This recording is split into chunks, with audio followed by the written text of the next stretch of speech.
Assalamualaikum warahmatullahi wabarakatuh. Saya akan menjelaskan tutorial cara pendaftaran ulang siswa baru MTSN 1 Banda Aceh. Yang pertama, klik di menu login dulu. Setelah menu login, Bapak Ibu perhatikan ya, perhatikan sekali di kartunya seperti ini ya.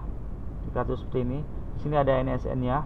Perhatikan NSN di sini, lalu nicknya itu yang ada di sini. Ya. Pokoknya fokus yang ada di sini.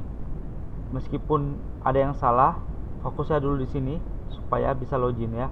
Saya akan coba login di sini. Saya sudah mengisi ya. Saya mengisi. Lalu perhatikan juga captcha-nya di sini ya. Kodenya itu di sini diminta huruf kecil, yang diisi huruf besar.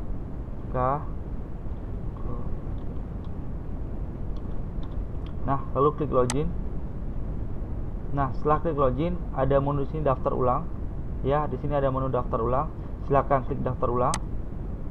Lalu di sini akan ada menu foto bukti transfer. Ya, boleh bentuk PDF, JPG, PNG. Maksimal 900 KB. Ya, lalu silakan klik di sini. Gambarnya ya. Ini ada gambar di sini ya. Ini ada contoh nih, saya kasih contoh.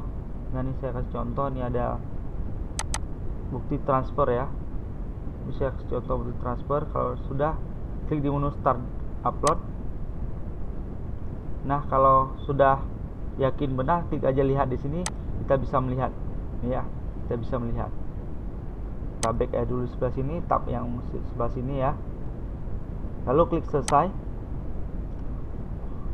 Setelah klik selesai, di sini ada namanya print kartu tanda daftar ulang. Silakan klik sekali. Seperti ini ya. Seperti ini. Baik. Ini kartu ini silakan bisa di sini ada menu save PDF ya. Silakan diklik di printer boleh, atau di save PDF boleh jika emang tidak ada printer. Ya, ini kalau saya ini save PDF, tapi kalau mau kita print langsung dipilih ke printernya, lalu di copy 2 ya, potret saja, klik print. Jadi dia akan terprint sebanyak 2 rangkap ya. Seperti ini tutorial tata caranya. Dan kartu ini mohon dibawa ketika daftar ulang. Di sini juga ada keterangan, mohon dibaca apa-apa yang diminta ya. Di sini ada keterangannya semua, mohon dibaca. Dan jangan lupa, khusus yang lulus silakan join di grup baru kita. Di sini kita akan ada grup baru khusus yang lulus saja. Khusus yang lulus saja, atau WA admin ya, WA admin supaya dimasukkan ke grup khusus nantinya. Sekian, terima kasih. Assalamualaikum warahmatullahi wabarakatuh.